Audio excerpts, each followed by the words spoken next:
Okay, Shubham Kamble has given me the answer. Okay, fine. So that was the correct answer. Yes, yes. So it was in 2015 that the International Solar Alliance was launched by India and France. In which city? Are I had also asked you the place. Where did they launch the International Solar Alliance? Paris, Paris. Hmm. Very good. So it was launched in Paris. Okay, COP21. And the headquarter of International Solar Alliance is in headquarter of International Solar Alliance is in Sir, Gurugram, sir, in Gurugram. Haryana. Very good. Very good. It is in Gurugram, Haryana. Okay. Excellent. Okay. Chalo. So now onwards, you will give me answers in chat box so that others should not hear you. Okay. Let others give a chance to answer. Let's move on. So this was all about International Solar Alliance. I have taught you the International Solar Alliance on multiple occasions. Okay. So that's why today I'm simply skipping it. Then we discussed about very important conflict, which was going on in the world, and that is Azerbaijan and Armenian conflict. Okay, so Azerbaijan and Armenia was fighting, since long. Okay, for months, for that matter, and recently they have made a ceasefire. Okay, due to the mediation of Russia. Right now, we have also seen the location of Azerbaijan and Armenia. Both are the Asian countries. Okay, Azerbaijan and Armenia both are the Asian countries, and they were the part of former USSR. Both the countries were part of USSR. Okay, both the countries were part of USSR. Armenia is completely landlocked. Azerbaijan opens up into which sea? Azerbaijan opens up into which sea? Very good, Shreyas. So Azerbaijan opens up into Caspian Sea that we have seen in yesterday's map. Great. Okay. So they were fighting for which region? For Nagorno-Karabakh region. Okay. They were fighting for Nagorno-Karabakh region. And this region, trust me, is very important for this year's examination. I'm again repeating it. Okay. I'm again repeating it. This region could be very important, or region surrounding this region could be important from exam point of view. Mostly a map based question can come. Okay, mostly a map based question can come over this news. Okay, so generally if you take up an international event, so there are most chances. The very first chance that question can come from that event is based upon the mapping. Okay, mapping question is the most probable question so long as international event is concerned. Okay, and then comes the reason for conflict, or what was the conflict, who was involved, between whom that conflict was taken place, who mediated, right, and agreements, who signed which agreement, like this. But very first probable question is about mapping. Okay, chalo. This is what Armenia and Azerbaijan. This is a Caspian Sea. ठीक है, ये वाला है Caspian सी, और Azerbaijan Armenia हमने देखा था. Right, यहाँ पर भी ये जो पार्ट है ये अजरबैजान का ही पार्ट है. ठीक है, और ये है नगर्नो काराबाग रीजन जिसके ऊपर से डिस्प्यूट था. ठीक है, ये डिस्प्यूट क्या था, क्या प्रॉब्लम थे, ये सब हमने कल डिस्कस किया है. अब रिसेंटली जो सीज फायर हुआ है ना, according to that cease fire, if you see some of the region like this, यहाँ का जो थोड़ा सा रीजन है ना, this has been captured by Azerbaijan. Okay, और बाकी जो रेस्ट रीजन है यहाँ पे, यहाँ पर अभी रशियन ट्रूप्स भी इन्वॉल्व होंगे. ठीक है, in order to avoid any further conflict in future. Okay, यहाँ पर अब जो बचा हुआ रीजन है, यहाँ पर according to this new cease fire, Russian troops will be deployed so that there will be no conflict in the future. They can avoid any conflict in the future. Okay, so that is what the agreement largely was about. Then we discussed about ratification of 7 persistent organic pollutants. We discussed what are organic pollutants. Okay, and there is one international convention regarding the prevention of sale, manufacturing, trade, import and export of these organic pollutants. And the name of that convention is,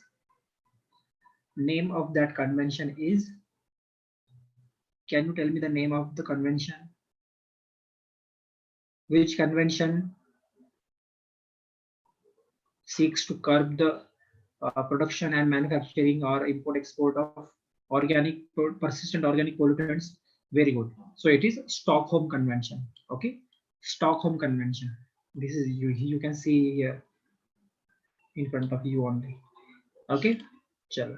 So this is what the news was all about. We have also discussed about persistent organic pollutants, and we have also discussed about Stockholm Convention. What you have to remember is Stockholm Convention is related to persistent organic pollutants. Okay, चलो स्वामित्व scheme Stockholm कहाँ है वैसे? Stockholm कहाँ है वैसे? Which country? Stockholm belongs to which country?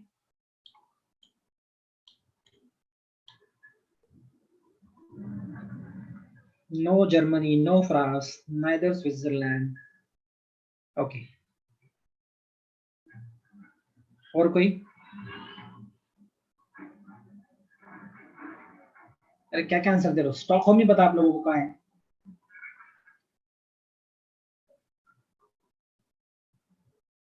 Okay great. Stockholm capital है Sweden का.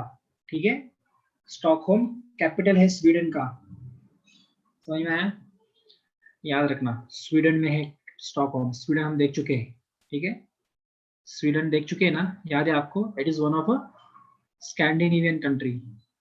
स्कैंडिनेवियन कंट्री देखा था, याद है आपको? स्कैंडिनेवियन कंट्रीज देखा था, याद है? सो स्कैंडिनेवियन कंट्रीज जो है उसमें आता है स्वीडन. ओके चलो, देन वी डिस्कस्ड अबाउट स्वामित्व scheme. Prime Minister launched physical distribution of property cards under the Swamitva scheme. This Swamitva scheme is an initiative of Ministry of Panchayati Raj. That's the one important point. Okay, and the purpose of this scheme, Swamitva scheme, is to survey the land parcels in rural inhabited areas using drone technology. Okay, so that there could be a creation of accurate land records for rural planning, and there could be disputes can be avoided by a legal challenge. Okay, and people can also avail loans based upon their private property as a collateral. That was all about Swamitva scheme. Then we came across blue flag certification, the very important discussion we had yesterday about blue flag certification. Okay, so basically blue flag certification is an international recognition conferred on beaches that meets certain criteria and cleanliness environmental property, such as portable toilet blocks, water treatment plants, solar power plants, seating facilities, CCTV surveillance. All this safety and security or hygiene features should have been visible to on these beaches. Okay, it should be accessible to everyone. Then only blue flag certification can be granted to such beaches. Okay, and people all over the world can see through that, yes, this beach has a blue flag certification, and certainly we can go there, it's safe. Okay, so that's why it promotes the ecotourism model. Ecotourism model it promotes. Okay, and now why we are studying this, and why we are studying this? Because who can tell me why blue flag certification is in news? In what context it is in news? Sorry. For what context the blue flag certification was in news? क्या हुआ है recently ऐसा कि blue flag certification news में है, especially in Indian context? Okay, Shubham has given me one answer. Okay, Ritesh Malhar, yes. Okay, because recently 8 Indian beaches have been conferred the blue flag certification. Okay, all the 8 beaches were recommended by Indian government, and all the 8 were selected as a blue flag certification category. Okay, that was we discussed. Now who gave this blue flag certification? That organization is based in which country? Do you remember all those things? No. Denmark. Very good, Shubham. Shubham is, attentive person, I think. Okay, Mallar, very good. So Denmark based agency है जो blue flag certification grant करती है, उसका नाम क्या है? Foundation for environmental education, FEE. यहाँ पे दिखाई दे रहा है आपको सामने. So the certification is accorded by Denmark-based Foundation for Environmental Education. Okay, so this blue flag certification thing was started way back in 1985 in France itself. Okay, then in 1987 it was extended to entire Europe, and since 2001 it has been granted to any beach in the world. Okay, so its start was from France. That one thing that you should remember. Now these are the 8 beaches who has been given the blue flag certification recently. Okay, and I have suggested you to remember these names. Now we can again, I can again repeat it. Shivrajpur in Gujarat, Ghogla in Diu, Kasargod in Karnataka, Padubidri in Karnataka, Kappad in Kerala, Rushikonda in Andhra Pradesh, Golden in Odisha, and Radhanagar in Andaman and Nicobar Island. So the 8 beaches spread across 5 states and 2 union territories. Which 2 union territories? One is Diu and Daman, and the other is Andaman and Nicobar Islands. Okay, so these are the 8 beaches that you should remember regarding the blue flag certification. Okay, chalo. Then work begins at Zozila Tunnel. Okay, so we have seen recently about Atal Tunnel, which has been the longest tunnel in the world as of now currently, and that is about 9.02 kilometer. Okay, at the altitude, at the height of 3,000 meter from the mean sea level. That was all about Atal Tunnel. Okay, now if we look at the Zozila Tunnel at the same height, okay, at the same height as that of the Atal Tunnel. That means it is also, is being built to the height of 3,000 meters. Okay, but it is longer than the Atal Tunnel because its its length is about 14.15 kilometer. Okay, so once constructed it will be longer than Atal Tunnel. Okay, and once started then Zojila Tunnel will become the longest in the world, right? So the Union Minister for Road Transport and Highway initiated the ceremonial shot of Zojila Tunnel in Jammu and Kashmir. Okay, this tunnel basically connects the Srinagar and Leh Ladakh Valley. Okay, and it is being built upon National Highway 1. National Highway 1. Okay, National Highway 1. Is that clear? Is that clear? And it will be open for everyone. It will be open for everyone. That was all about Zozila Tunnel. And if you see on the map, you can see here the blue lane. It is the Zozila Tunnel, the proposed Zozila Tunnel. So which will connect Srinagar to this Leh Ladakh Valley. Is that clear? So सबको चलो. Then if you move on further, then we will find maritime exercise ScreenX 20. ठीक है, ScreenX 20 का मतलब होता है Sri Lanka India naval exercise. ठीक है, so basically Indian Navy and the Sri Lankan Navy bilateral maritime exercise ScreenX 20 has been started at Trincomalee in Sri Lanka. Okay, so the location is important, as I always tell you that location of any exercise is important. So that's why you should remember the ScreenX exercise, which was conducted between India and Sri Lanka as a naval exercise, was conducted at Trincomalee in Sri Lanka. Okay, Trincomalee is a coastal city or a coastal region in Sri Lanka's eastern region, you can say, northeastern region for that matter. Let me show you. Here you have Trincomalee. Okay, this is the Trincomalee of Sri Lanka. And yesterday we saw this is a Palk Bay. Okay, and here we have Gulf of Mannar. Okay, so Palk Bay basically connects Bay of Bengal to Gulf of Mannar. Okay, that was one thing that I had asked you to remember. Then country's first multimodal logistic park in Assam. Okay, तो ये याद रखना कि पहला जो multimodal logistic park है country का, वो कहाँ पर establish हुआ है, and that is in Assam. Very simple question can come over this. Nothing much, no depth in this particular news. Then India at a chairmanship of the governing body of ILO, International Labour Organization. International Labour Organization. Now, what has happened recently is India has been selected as a chairman of the governing body of International Labour Organization. Now, this governing body of whose India has been selected as a chairman is the apex executive body of the International Labour Organization, which decides policies, programs, agendas, and the uh, agendas of International Labour Organization, and it also elects the Director General.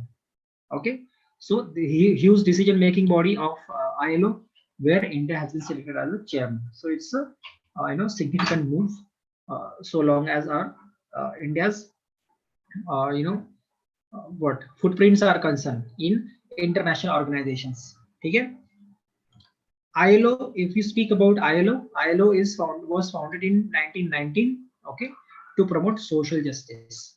Okay, ILO was found in 1919 to promote social justice. 1919 में India के history में कोई significant event हुआ था क्या? 1919 में India के history में कोई सिग्निफिकेंट इवेंट हुआ है? किसी को पता है 1919 में कोई एक सिग्निफिकेंट मोमेंट या फिर इवेंट, कोई भी, मतलब हिस्ट्री में? आप जब मॉडर्न इंडियन हिस्ट्री पढ़ते हैं 1915 1916 के बाद तो गांधी जी आ गए थे.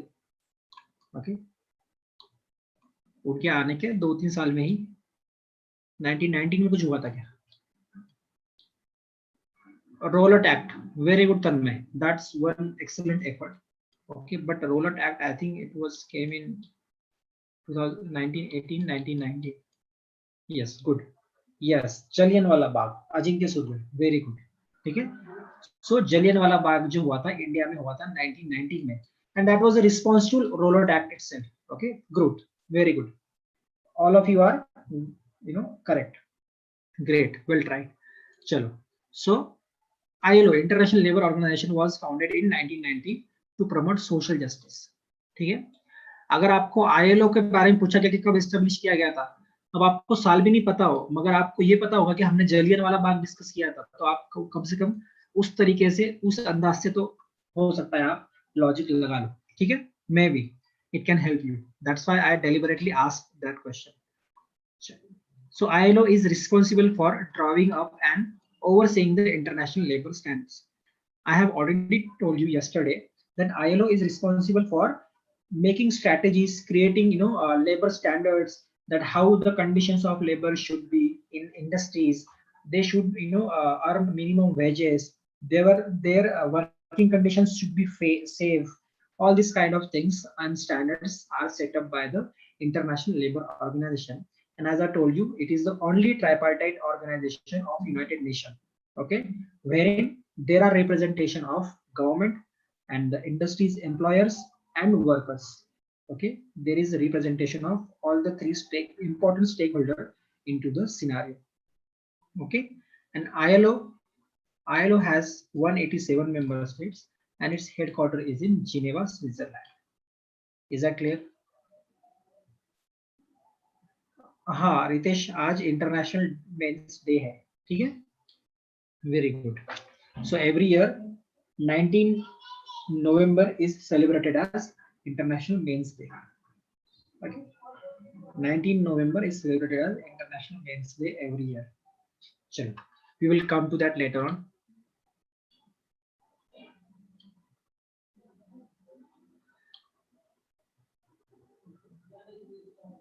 वेरी गुड, इंस्टा पर देखा था आपने, है ना? Good. Let's move on. India and Japan MOU we discussed. Yes, we will discuss that, but not now. First of all, let me complete today's discussion. Japan has 4 important islands: Hokkaido, then Honshu, okay, then Shikoku, and then Kyushu.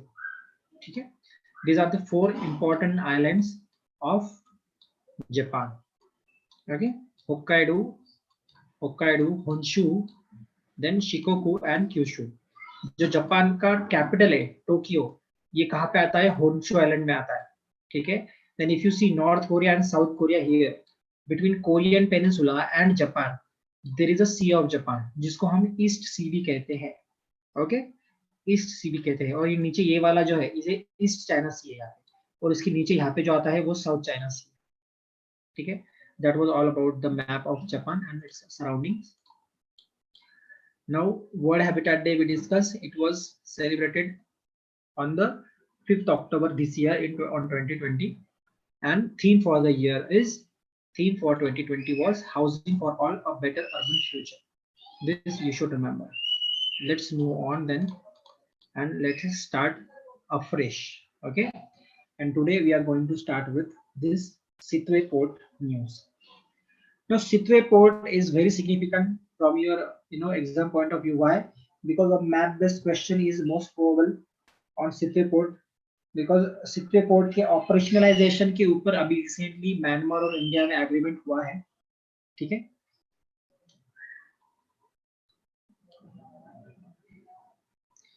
पर इसके लिए government ने क्या किया है, किसके लिए रे बाबा, किसके लिए रे, क्या पूछ रहे हो, किसने पूछा ये? गवर्नमेंट करती ना, गवर्नमेंट ने आवास योजना लाया है, प्रधानमंत्री आवास योजना ग्रामीण, प्रधानमंत्री आवास योजना अर्बन, जिसके तहत जो है हाउसिंग, अर्बन हाउसिंग प्रोवाइड की जाएगी, अफोर्डेबल हाउसिंग प्रोवाइड की जाएगी। अगर आपको घर बनाना है तो आपको लोन मिलेगा घर बनाने के लिए, है ना। तो हाउसिंग फॉर ऑल स्कीम जो है ये हमारे गवर्नमेंट ने लाई है अर्बन हैबिटेशन के लिए। Okay Malhar, there is a scheme name Pradhan Mantri Awas योजना, ओके, प्रधानमंत्री आवास योजना। But these aren't so effective. Well, there is always an issue with certain issues with certain government policies, but they take time for for better results. They take time for better results. ठीक है, Awas Yojana is a huge big योजना and it takes time. Okay, चलो let's discuss about Sitwe Port. Now Sitwe Port, what has recently happened is, before I show you Sitwe Port on the map, let me tell you what has happened recently is, that is India and Myanmar have agreed to work towards the operationalization of Sitwe Port in the Rakhine state in the first quarter of 2021. मतलब 2021 के beginning में ही Sittwe port का operationalisation शुरू हो जाएगा। Okay, ये एक news है जिसके तहत अभी इंडिया और म्यांमार में एग्रीमेंट हुआ है, ठीक है। Then the second important point is India and Myanmar discussed the progress in the ongoing India-assisted infrastructure projects such as Trilateral Highway, okay, and the Kaladan Multimodal Transport Project. Now Kaladan project के बारे में मैं आपको थोड़ा बताऊंगा आज, ठीक है। ट्राइलैटरल हाईवे के बारे में थोड़ा बताऊंगा, और कलादान को क्यों मल्टी मॉडल ट्रांजिट बोलते हैं ये भी मैं आपको बताऊंगा। Multi modal, it means there would be multiple modes of transportation, okay, that there will be transportation by ship, there could be plus transportation by road, okay, plus there could be transportation by railway, okay. So multiple modes of transportation, that's why we call it as a multimodal transit transportation project. Which project? Kaladan project. Now why it is named as Kaladan project and where it is located and what is its important for India, that all things we will discuss now. First of all, look at this map, okay. This is the map of India and Myanmar, okay. So this is India, यहाँ पे हमारा waste Bengal है, right. Here you have Bangladesh and here you have Myanmar. Everyone, सबको समझ में आया map? सबको map समझ में आ रहा है? कहाँ का मैप, ये कौन सा रीजन है? ये रीजन है हमारा ईस्ट इंडिया या फिर नॉर्थ ईस्ट इंडिया, ओके, जहाँ पे आपको यहाँ पर बांग्लादेश देखने मिलेगा, यहाँ पर बे ऑफ बंगाल है। इतना तो क्लैरिटी आनी चाहिए, ठीक है। Now if you see Myanmar, see before partition of India, if you see this Bangladesh region, it was part of India, right? Bangladesh जो है पार्टीशन के पहले इंडिया का था ना, इंडिया में इंडिया का हिस्सा था, राइट। तो होता ये था कि इंडिया का जो यहाँ का नॉर्थ ईस्टर्न रीजन है, ये हमारा जो नॉर्थ ईस्टर्न रीजन है, इसको इंडिया की डायरेक्ट कनेक्टिविटी थी, समझ रहे हो आप? It was directly connected. अब देखो, नाउ अभी अगर आप देखोगे तो इंडिया, मेनलैंड इंडिया जो है, ये मेनलैंड इंडिया जो है अपने नॉर्थ ईस्ट इंडिया से, अपने नॉर्थ ईस्ट इंडिया से बहुत ही नैरो मार्जिन से जुड़ा हुआ है। यहाँ पर देख रहे हो आप, इसको चिकन स्नेक भी कहा जाता है। ठीक है, ये जो है ना, चिकन स्नेक कैसा पतला होता है, उसी तरह ये एक चिकन स्नेक इतने से ही स्ट्रिप से जो है mainland India, north east India से जुड़ा हुआ है। Okay, are you getting my point? Chicken snake, chicken snake, chicken snake कहा जाता है उसको, या फिर सिलीगुड़ी वैली भी कहा जाता है उसको। ठीक है, चिकन स्नेक, नेक गला, चिकन स्नेक नहीं, chicken snake. Yes, Sania Pathan है, सानिया पठान ने सही लिखा है। ठीक है, neck, because it is a very narrow strip. ठीक है, and since there is a presence of China here, okay, now Nepal has gone in the clutches of China, okay, now Bhutan, यहाँ पे देखो, यहाँ तक चाइना का डोमिनेंस है, समझ रहे हो, चाइना यहाँ तक भी आ गया है, समझ रहे हो आप, यहाँ तक चाइना आ गया। तो if you see there is very closeness of Chinese deployments near this chicken snake. अगर कल के कोई कोई वॉर होता है, चाइना अगर यहाँ पर तुरंत इस चिकन स्नेक को अगर कैप्चर कर लेता है, तो it can cut off the entire north east from mainland India. Are you getting my point? Are you getting my point? So that's why we have a very less and very, narrow connectivity between mainland India and the northeastern India. Did you get my point? Why? Because of the separation of India and Pakistan. क्योंकि ये पहले बांग्लादेश बनने से पहले 1971 तक east Pakistan था। ठीक है, जब ये सेपरेट नहीं हुआ था, ठीक है, जब ये सेपरेट नहीं हुआ था, जब पार्टीशन नहीं हुआ था, इंडिया की डायरेक्ट कनेक्टिविटी थी। आप मेरा पॉइंट समझ रहे हो, इंडिया की यहाँ से डायरेक्ट कनेक्टिविटी थी। ठीक है, मगर अब क्या हो गया है, बीच में बांग्लादेश आने की वजह से अब हमारी डायरेक्ट कनेक्टिविटी ना रहते हुए हम ऐसे इधर से जाते हैं इसको कनेक्ट करने, समझ रहे हो आप, ऐसे इधर से जाएंगे हम connect. So that is where this Kaladan project becomes important. Why? Because इतना सारा लंबा सफर काटने से बेहतर है यहाँ पर जाने के लिए तुम सीधा यहाँ से सी रूट से म्यांमार जाओ और वहां से इंडिया में यहाँ पे एंटर कर लो, यहाँ से कनेक्ट हो जाओ। Are you getting my point? कितने लोगों को ये समझ में आया? कलादान प्रोजेक्ट का इंपॉर्टेंस कितने लोगों को समझ में आया? समझ गया? For better connectivity of mainland India to the northeastern India. Okay, this Kaladan project has been proposed. Now ये कलादान प्रोजेक्ट क्या करेगा? कलादान, जैसे मैंने आपको बताया, ये मल्टी मॉडल ट्रांजिट प्रोजेक्ट है। ठीक है, यहाँ से बंगाल से इंडिया को ये सी रूट के थ्रू, ये सितवे पोर्ट देखो यहाँ पे है, पोर्ट दिखा सबको, सितवे पोर्ट दिखा जिसकी न्यूज पढ़ रहे हैं हम, इसका ऑपरेशनलाइजेशन होगा, मतलब क्या, अभी अगर इंडिया को कनेक्ट करना है यहाँ पे, तो इंडिया सी रूट से सीधा सितवे पोर्ट जाएगा, जो कि म्यांमार में है, म्यांमार के रखाइन स्टेट में है। रखाइन स्टेट हमने ऑलरेडी किस इशू के रिलेटेड देखा था?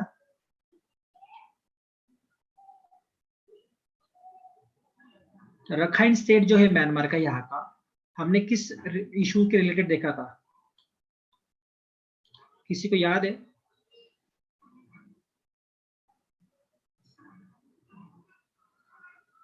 Sania Pathan, you are very close, very good, very good. Rohingya, है ना, रोहिंग्या इशू देखा था हमने, याद है आपको? So that issue is also related to this Rakhine state only, this region, okay? और उसी रीजन में ये सितवे पोर्ट आता है और उसी रीजन से हमारा कलादान प्रोजेक्ट भी गुजरता है। इसीलिए इस रीजन में शांतता रहना, यहाँ पर पीस मेंटेन रहना, यहाँ पर स्टेबिलिटी रहना इंडिया के भी इंटरेस्ट में है। क्यों? क्योंकि इंडिया का इंटरेस्ट यहाँ पे सर्व होता है ताकि कलादान मल्टी मॉडल प्रोजेक्ट जो है यहाँ से गुजरता है। समझ में आ गया?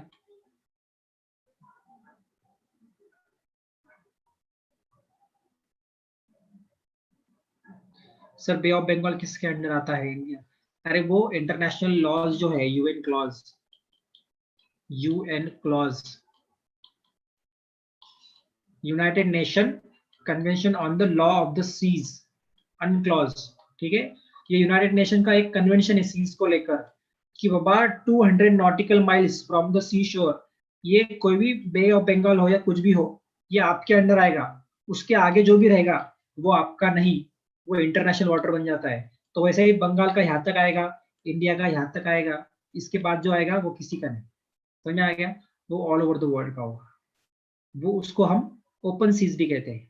ओके, या ओपन वाटर्स, जो किसी के जुरिस्डिक्शन में नहीं आता। अब बे ऑफ बंगाल पे मैक्सिमम इंडिया का कंट्रोल क्यों होगा? क्योंकि बे ऑफ बंगाल में इंडिया की सबसे बड़ी कोस्ट लाइन है, उसी के अलावा यहाँ पे अंडमान और निकोबार आइलैंड्स भी है इंडिया में, इसीलिए बे ऑफ बंगाल पे मैक्सिमम जो जुरिस्डिक्शन होगा वो इंडिया का होगा।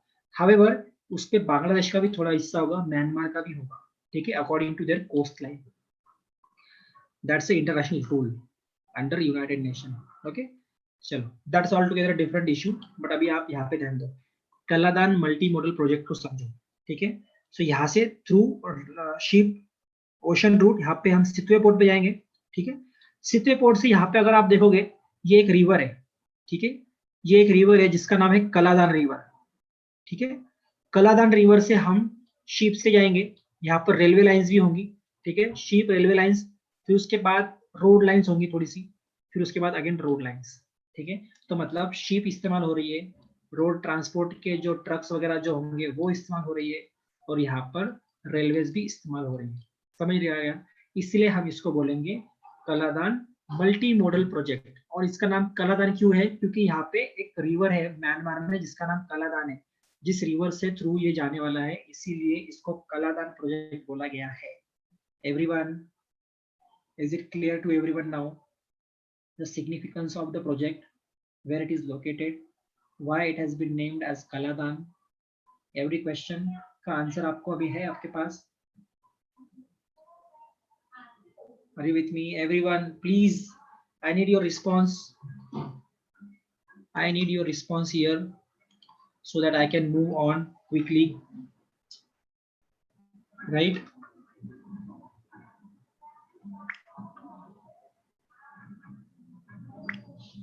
चलो आगे बढ़ते हैं, ओके।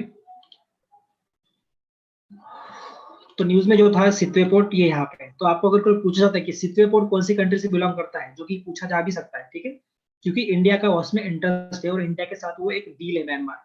तो सितवे पोर्ट हो या फिर कलादान रिवर हो, दोनों के दोनों म्यांमार में है।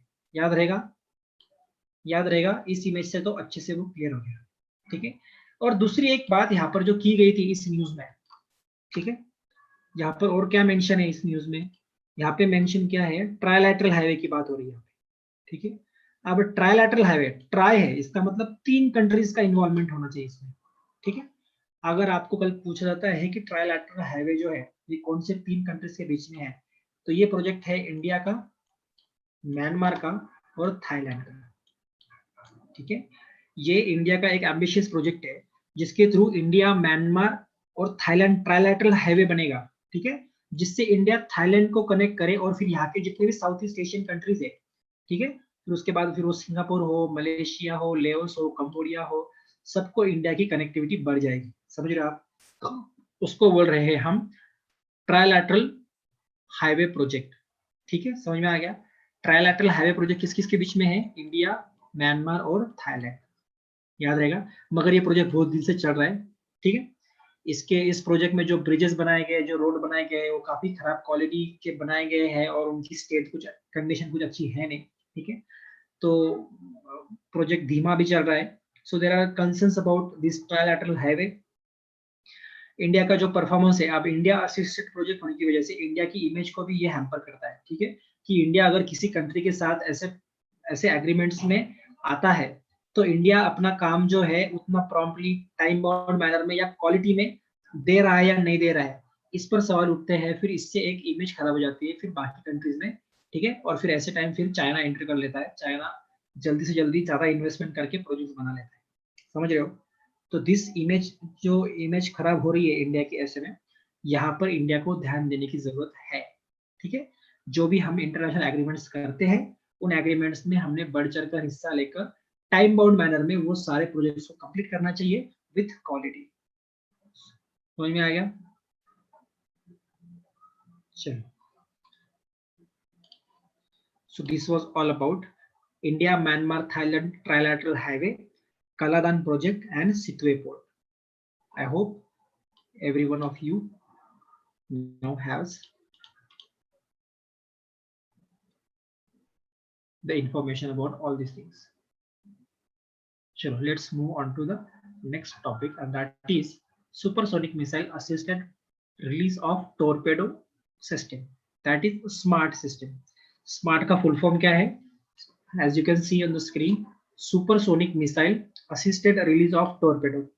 Okay, so what has happened recently is India has successfully conducted the flight test of supersonic missile assisted release of torpedo system developed by DRDO.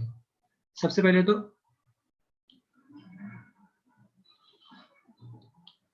Chat box क्या चेक करना है? रूरल डेवलपमेंट बी, transportation बी, tourism बी, मतलब इससे India का trade बढ़ेगा। मल्हार म्यांमार, हाँ तो अब इसमें क्या चेक करूं मैं? इससे इंडिया का ट्रेड बढ़ेगा? यस, डेफिनेटली इंडिया का ट्रेड बढ़ेगा, इंडिया को हेल्प होगी कनेक्टिविटी में। ट्रांसपोर्टेशन भी, टूरिज्म भी, क्या पूछना है ये मुझे समझा। रूरल डेवलपमेंट भी ना, please give me some clarity on your question. हाँ डेफिनेटली सब बढ़ता है। देखो एक बार कनेक्टिविटी बढ़ जाए, एक बार कनेक्टिविटी बढ़ जाए तो कनेक्टिविटी से सारे डेवलपमेंट्स आ सकते हैं। ठीक है, जो भी रिमोट एरियाज है, अगर वो रिमोट एरियाज मतलब जो दूर के एरियाज है, डिस्टेंस एरिया, वो मेनलैंड से अगर सीमलेसली कनेक्ट हो जाते हैं, ठीक है, तो डेफिनेटली वहां पर एवेन्यूज बढ़ जाते हैं। ठीक है, लोगों का आना जाना बढ़ जाता है, इससे डेवलपमेंट होने के चांसेस भी बढ़ जाते हैं। सो कनेक्टिविटी इज वेरी इंपॉर्टेंट, और इसीलिए हम ऐसे सारे कलादान टाइप प्रोजेक्ट लाते रहते हैं ताकि एक होलिस्टिक डेवलपमेंट हो किसी भी रीजन का। होलिस्टिक से मेरा मतलब है कॉम्प्रिहेंसिव। ठीक है, चलो तो फिर उसमें रूरल डेवलपमेंट बोलो आप, या फिर बाकी ट्रांसपोर्टेशन डेवलपमेंट बोल लो, ये सब आ ही जाएगा। ओके मल्हार, नाउ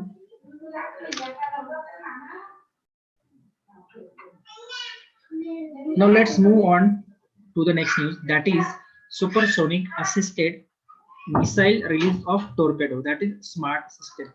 अब टोरपेडोज आपको पता है कि क्या होता है? टोरपेडोज आपको पता होगा ना क्या होता है? टोरपेडोज बताओ क्या होता है? What are torpedoes? What are torpedoes? कितने लोगों को टोरपेडोज पता है? अरे डिफेंस स्टूडेंट हो आप?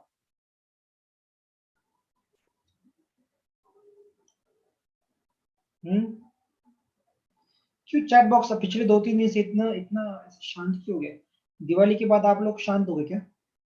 दिवाली रेजोल्यूशन था क्या वो आपका? Why so silent? Why so serious? What are torpedoes? Torpedoes क्या होते हैं? एक लाइन में बता दो।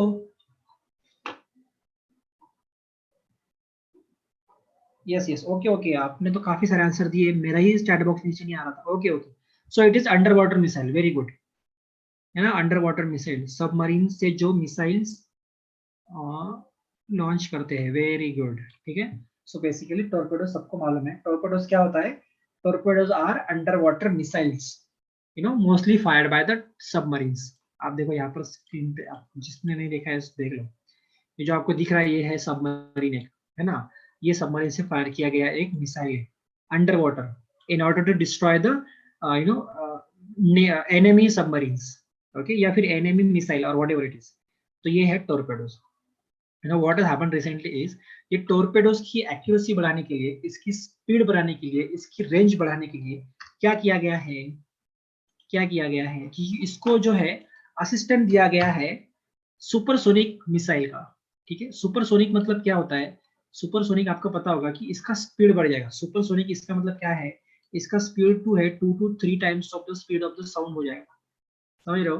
मतलब अभी जो करंट स्पीड है टॉर्पेडोज की, ठीक है, वो इस स्मार्ट सिस्टम के आने के बाद जब इसको सुपरसोनिक मिसाइल असिस्टेंस मिलेगा, उसकी स्पीड डेफिनेटली बढ़ जाएगी। ठीक है, समझ रहे हो? तो इसके पहले जो था टॉर्पेडो एक सेल्फ प्रोपेल्ड वेपन था that travel under water to hit a target are limited by their range. ठीक है, इसके पहले उसकी रेंज जो है लिमिटेड हुआ करती थी, अब उसकी रेंज जो है it can take the torpedo to a far longer range than its own. समझ में आ गया? तो बेसिकली हम क्या करते हैं, हमारे पास अगर साउंड बजाना है, हमें साउंड को अगर हमें ज्यादा करना है तो हमें क्या करते हैं? एम्पलीफायर लगाते हैं, एम्पलीफायर, ताकि हमारे साउंड की रेंज बढ़े।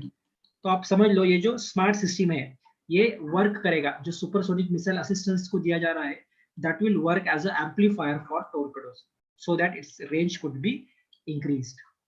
Did you get that, everyone? Everyone? तो ये है स्मार्ट सिस्टम, और सिंस ये रिलेटेड टू मिसाइल सबमरीन्स है, आपके लिए इंपॉर्टेंट है स्मार्ट। सो इसका सिग्निफिकेंस क्या है? इसका सिग्निफिकेंस क्या है?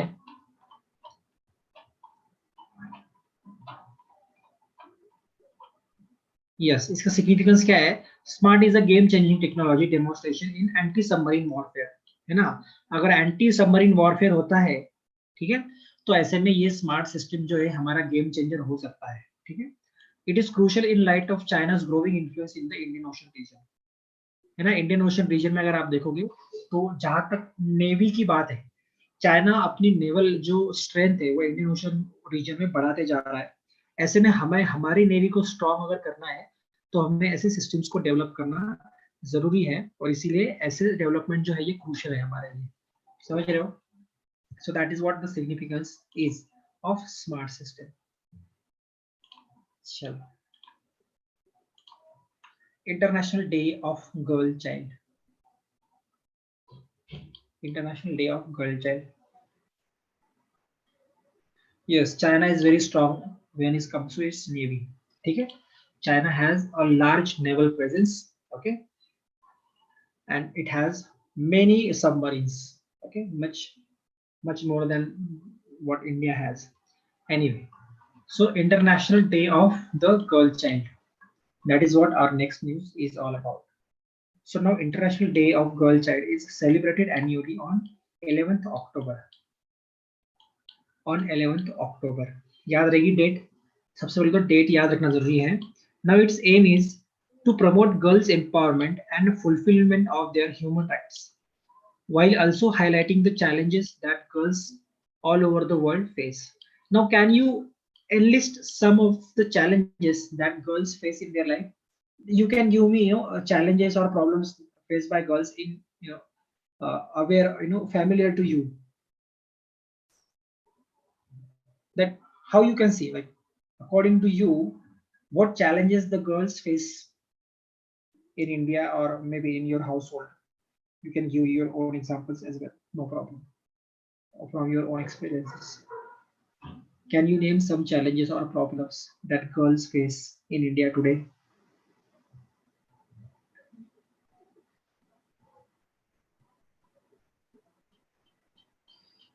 Comparison with male, okay. Right to freedom, okay. So that's not the challenge. You should write lack of freedom, okay. When I'm asking you the challenges or problems, then you should write lack of freedom. But okay, it's okay. Lack of education, very good.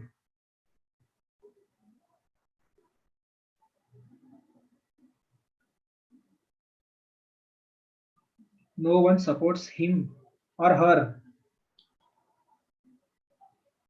No one supports her on education, in education, not on education, in education. See, your language important, okay? Early marriage, very good, Srivardhan, very good. Insecurities near job locations, okay, that's also very good point.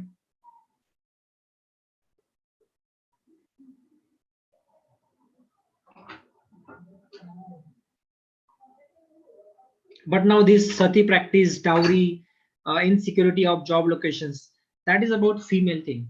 I'm asking about girl child at the initial stage of her life, okay. So they face lack of education, definitely, early marriages they face, then discrimination at some places they face, right? Yes, you can say that, okay.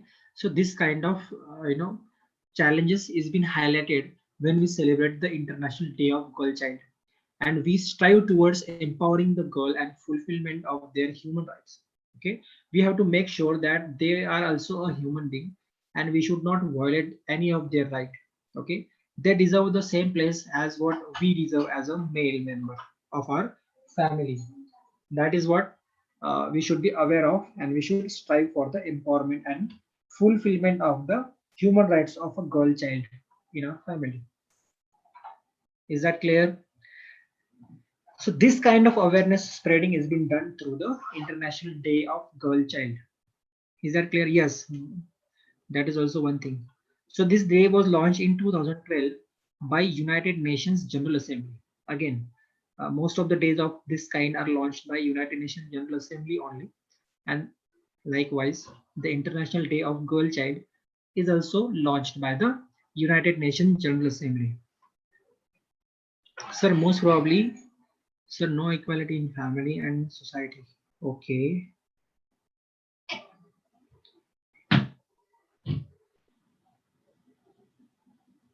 Sir most probably village life में girls को challenges रहते हैं.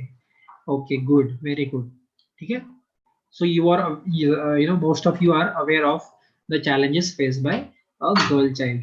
Okay. Then female foeticide is another important challenge that India faces today. Indian girls faces today. Right. Female foeticide means what?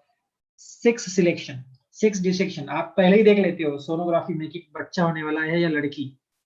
और most और कुछ कुछ जगह पे ये होता है unfortunately very unfortunate that there is an abortion if they found that it is going to be a girl child. Okay, so that is also a very unfortunate thing which should be stopped immediately.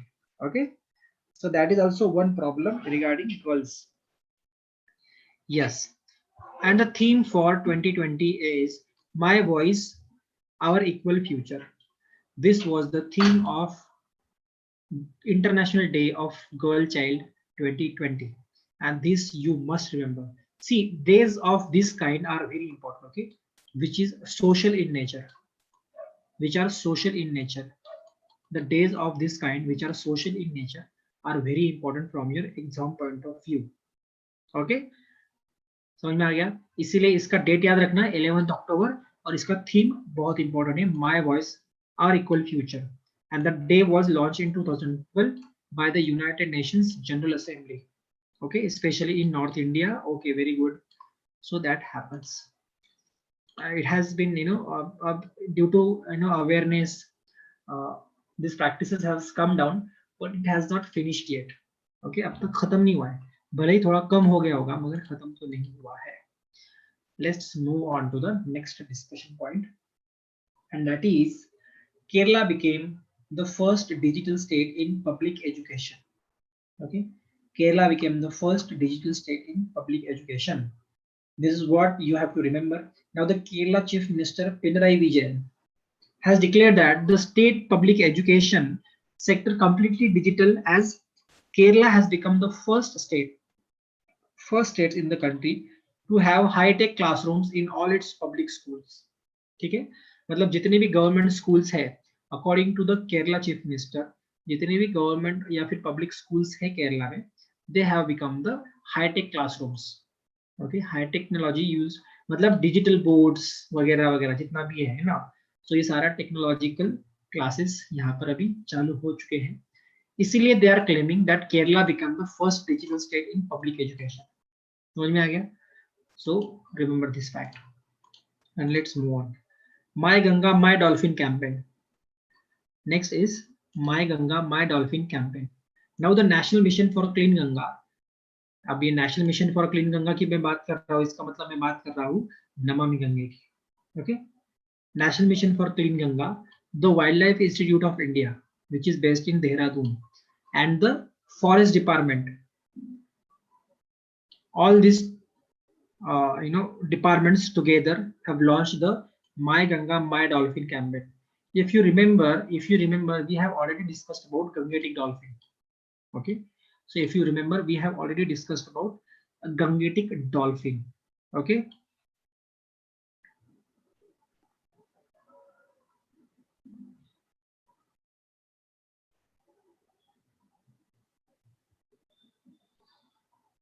okay, Nazir, very good. Okay, now concentrate here. So this, in order to save that dolphin, the My Ganga and My Dolphin campaign has been launched. So we have to save both. We have to preserve Ganga, we have to clean Ganga, and we have to also preserve the Gangetic dolphin. Okay, and this particular program or this particular campaign, जिसका नाम है My Ganga, My Dolphin campaign, is been launched on October 5. Why October 5?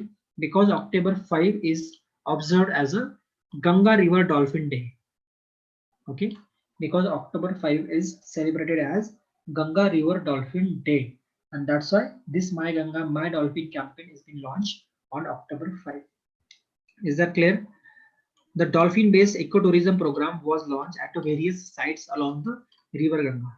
Now, what is its aim? Its aim is to enhance protection of India's national aquatic animal. Okay? Gangetic dolphin is India's national aquatic animal. Okay? One important fact that you got to know today, that this Gangetic dolphin is considered to be the national aquatic animal, and the creation of the network of dolphin mitras to strengthen the engagement with local communities and other stakeholders. Dolphin mitras means what? अब क्या करेगी government? Government जो है वहां के local community जो है उनके साथ एंगेज करेगी. ठीक है? Why to engage with local communities? Why to engage with local communities which are staying on the coast of the Ganga River? Because they are mostly aware of the habits and the features of this river Gangetic, this Gangetic dolphin, and their knowledge about their traditional knowledge about the Gangetic dolphin will definitely help in preserving the dolphins in Ganga. And that's why government is engaging with the local communities and other stakeholders as a dolphin mitras. Government call them dolphin mitras. Why mitras? Because they are aware of it. Okay? When we call someone as our friend, it means we are aware of him. He's our friend means what? He's our mitra. Hey Baba, he is mitra. Mitra means he knows about me and I know about him. So that is what dolphin mitra, because they know about, they have a traditional and a long, what we can say, traditional on old knowledge about Gangetic dolphin, and that's why their engagement is important if we have to save the dolphins. समझ में आ गया? चलो, ये exactly वैसे ही सर्प मित्र होता है ना, जिसको पता होता है सर्प के बारे में, वैसे ही डॉल्फिन मित्र. Very good Shubham. Okay,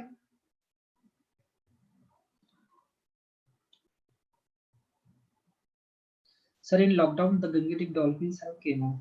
Yes, so nature wise, a lot of things have happened when we were in lockdown. Okay, because it was a, well, lockdown was not good for humans, but it was certainly good for animals. Okay, yes, which was a good news. So 100 rupees in honor of Vijaya Raje Scindia. ठीक है? So not that significant, but आपको पता नहीं, आपको ऐसा सवाल आ सकता है कि prime minister of India recently released a commemorative coin of 100 rupees in the honor of which of the following. ठीक है? तो याद रखना किसके ऑनर में लॉन्च किया था 100 रुपीज का कॉइन? इनके विजया राजे सिंधिया के. नाउ विजया राजे सिंधिया जो है ये एक राज फैमिली से आते हैं, and she is popularly known as a Rajmata of Gwalior. Gwalior कहाँ है रे? ग्वालियर कौन से स्टेट में है? Which state? ग्वालियर कौन से स्टेट में है? कौन बता रहा है मुझे? और एमपी में है ग्वालियर? पक्का?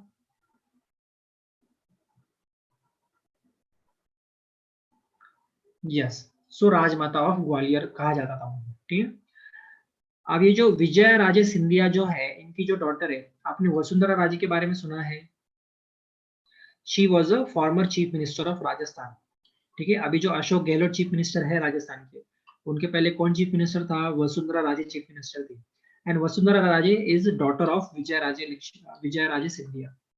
Vasundhara Raje is daughter of Vijay Raje Scindia. Okay.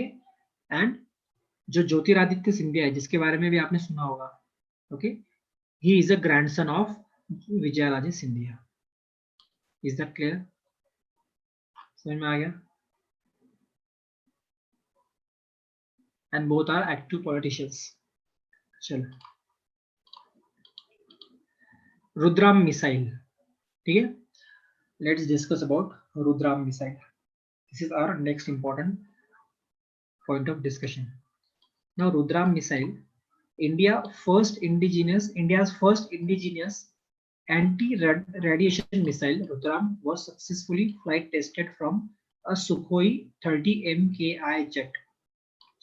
Now एक ही लाइन में कितने सारे प्री आपके एग्जाम पर्सपेक्टिव के पॉइंट है, ठीक है। सबसे पहले तो ये इंडिया का first indigenous anti radiation missile है, ठीक है।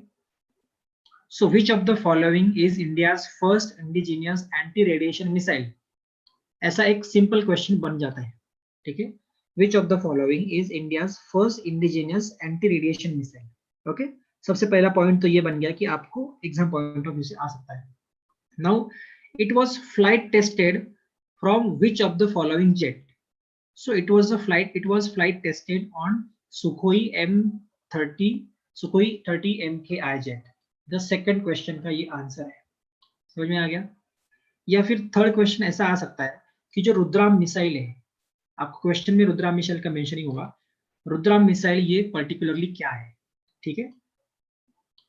Particularly what Rudram missile does, okay. So it is an anti-radiation missile. So Rudram is an anti-radiation missile. It could be given in the options. So this kind of questions can be framed as long as this news item is concerned. Okay, समझ में आ गया आपको? So that's why reading about Rudram missile becomes important, right? Now, what is mean by anti-radiation missile? What it will do is it is designed to detect, track, and neutralize the adversary's radar. Adversary मतलब enemy, ठीक है। Enemy's radar, communication assets, and other radio frequency sources. Now we already know when we were discussing S400, ठीक है। If you remember S400, or if you remember third missile defense system, or if you remember our discussion when we were discussing about fourth or fifth generation missile, right? If you remember when we were discussing about fourth or fifth generation missile, right? That time we discussed what third is या फिर what is S400। ये एक यहाँ पर एक truck होगा, ठीक है। एक ट्रक होगा ऐसे यहाँ पे, है ना। अब ये कंसिडर करो आप इसको कि ये ट्रक है, यहाँ पर मिसाइल्स होंगे काफी सारे, ठीक है। इसके अंदर मिसाइल्स होंगे और इसके ऊपर एक रडार सिस्टम होगा, ठीक है। एक रडार सिस्टम होगा। रडार सिस्टम मतलब क्या होगा, ये radio frequency based radar system होगा, राइट। ये क्या करेगा, यहाँ पर अगर ये यहाँ सपोज ये डिप्लॉयड है, सपोज ये डिप्लॉयड है अंबाला में, ठीक है। अंबाला में डिप्लॉयड है S400 सपोज फॉर एग्जांपल, है ना। अंबाला में अगर S400 डिप्लॉयड है या फिर थर्ड डिप्लॉयड है फॉर एग्जांपल समझो, और यहाँ से अगर पाकिस्तान ने कोई मिसाइल छोड़ा या फिर हमारे कोई एनिमी कंट्री ने कोई मिसाइल छोड़ा, तो व्हाट दिस S400 या फिर what will this third missile defence system will do, it will detect, इसका रडार जो है ना इसको डिटेक्ट कर लेगा इस मिसाइल को, and the moment it detect this missile, इसमें के जो मिसाइल्स यहाँ पर है माउंटेड, ये मिसाइल्स यहाँ से लॉन्च हो जाएंगे और इसको हवा में ही डिस्ट्रॉय कर देंगे, ठीक है। इसको हम बोलेंगे, इसीलिए इसको हम बोलते हैं missile defence system. It defenses the area from upcoming missile threats. Is that clear? आपको मिसाइल डिफेंस सिस्टम समझ में आ गया।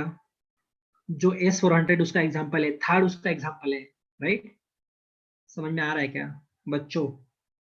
आपको याद होगा हमने S400 या थर्ड जो है इसको इमेज में दिखाया था मैंने आपको, ओके। अब ये क्या है, रडार सिस्टम। रडार क्या करता है, डिटेक्ट करता है ना, एनिमी मिसाइल को डिटेक्ट करता है। अब इसका मतलब क्या है, अगर ऐसा रडार सिस्टम हमारे एनिमी कंट्रीज के पास भी है, सपोज अगर ऐसा रडार सिस्टम हमारे एनिमी कंट्रीज के पास भी है, अब समझ लो ये जो रडार सिस्टम है ये एनिमी कंट्री के एरिया में, ठीक है। अब ये समझ लो कि ये रडार सिस्टम किसी एनिमी कंट्री के एरिया में है, and now we have to fire a missile, okay.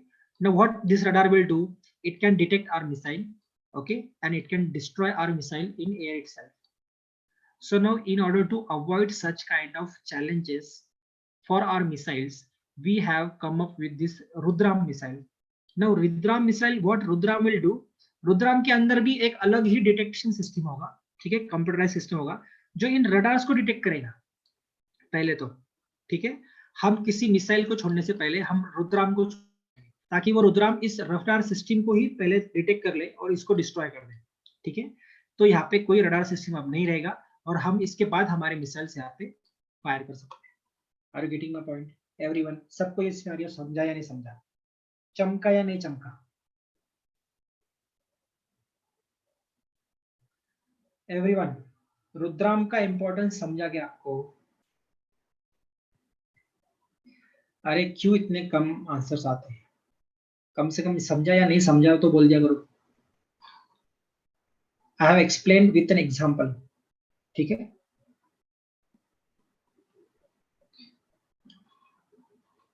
Sir जब मिसाइल डिटेक्ट हो जाते हैं तो फिर कितना टाइम लगता है मिसाइल लॉन्च करने के लिए थर्ड को? जब मिसाइल डिटेक्ट हो जाए, डोंट वरी, वो उतना टाइम में कर देता है जितना टाइम में सामने वाले की मिसाइल हमें हिट न कर दे।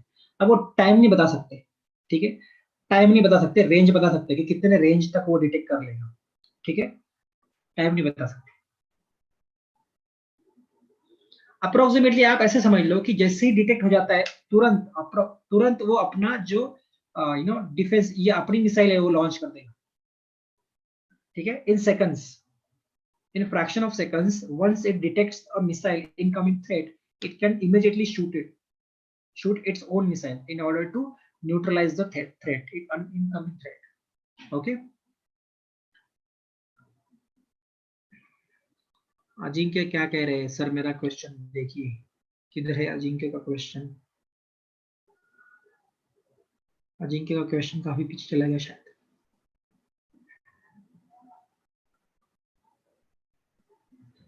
Sir cruise missile direction change कर सकता है तो कैसे डिफेंस होगा? देखो अब ये हर एक के अलग अलग तरीके हैं। Now that you have asked a very valid question कि बाबा फिर अगर अगर सामने वाले का मिसाइल क्रूज मिसाइल है, ठीक है, या फिर हमारा मिसाइल क्रूज मिसाइल है, तो सामने वाला डिटेक्ट नहीं कर पाएगा, है ना? तो कैसे डिटेक्ट करेंगे हम इसको? तो डेफिनेटली क्रूज मिसाइल के लिए उतना क्रूज मिसाइल का एक्यूरेसी चाहिए, बट समझ रहे हो, या फिर हमारा जो डिफेंस सिस्टम है वो उतना स्ट्रांग चाहिए, ओके, कि हम डिटेक्ट कर ले किसी भी चीज को। आप अपना क्वेश्चन को रिफ्रेम करो, मुझे उतना एग्जैक्ट समझ में नहीं आ रहा है कि आप पूछना क्या चाह रहे हैं। ठीक है, बट जहां तक मेरा सोच है, आप ऐसे पूछ रहे हो कि अगर डायरेक्शन चेंज कर सकते हैं तो फिर ये डिफेंस सिस्टम का क्या काम है? देखो यहाँ पर रोल प्ले करते हैं तुम्हारे डिफेंस सिस्टम का या फिर तुम्हारे मिसाइल्स का क्वालिटी। ठीक है, तुम्हारा जो डिफेंस सिस्टम है वो कितना स्ट्रांग है, या तुम्हारा मिसाइल जो है वो फोर्थ या फिफ्थ जनरेशन है, या फिर वो कितना स्ट्रांग है। ठीक है, यहाँ पर अब वो पूरा चीज सब्जेक्टिव बन जाता है, everything becomes subjective here onwards. But जितना कंट्रीज कर सकते हैं उतना कंट्रीज करते हैं।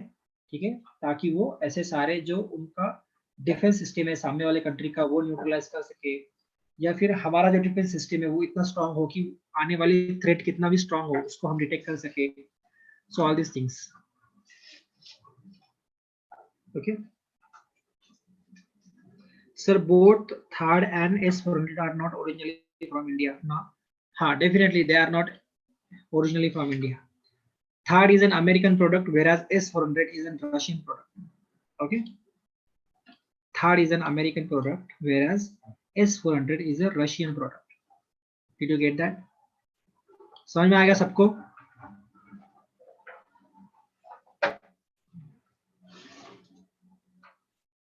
चलो, very good.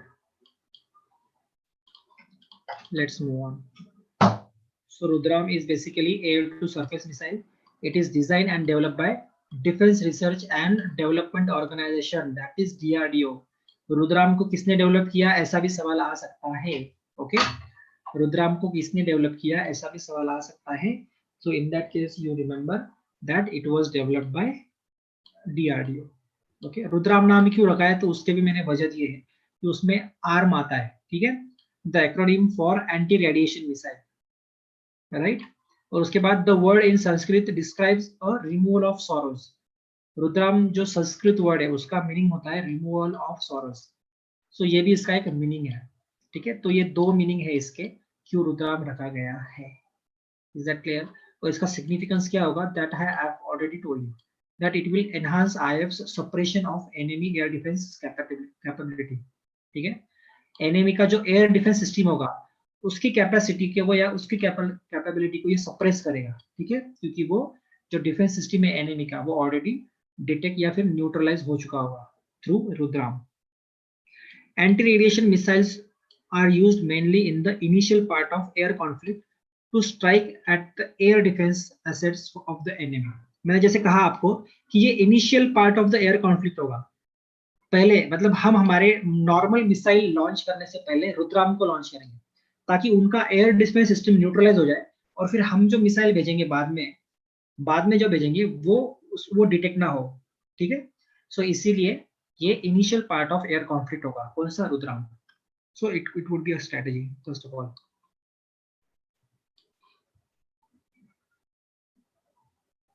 Yes, exactly. So radar को destroy करेंगे तो air defense नहीं कर पाएंगे enemy country. Very good. ठीक है.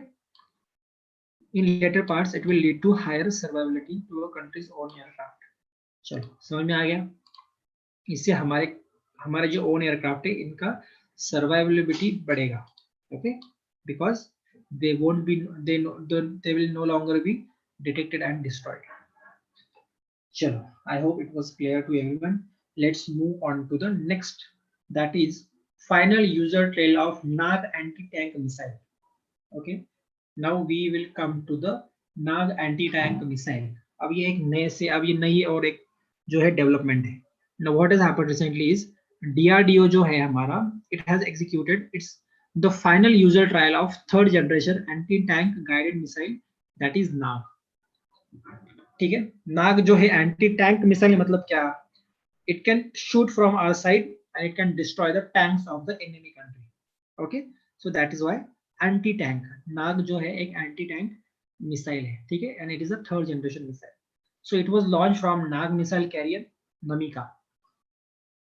नाग मिसाइल कैरियर का नाम पूछा जाए आपको तो याद रखना इट इज नमिका, ठीक है. Namika is a missile carrier of Nag. Okay, close range है ना. अच्छा, so as per DRDO, with this final user trial, NAG will enter into production phase.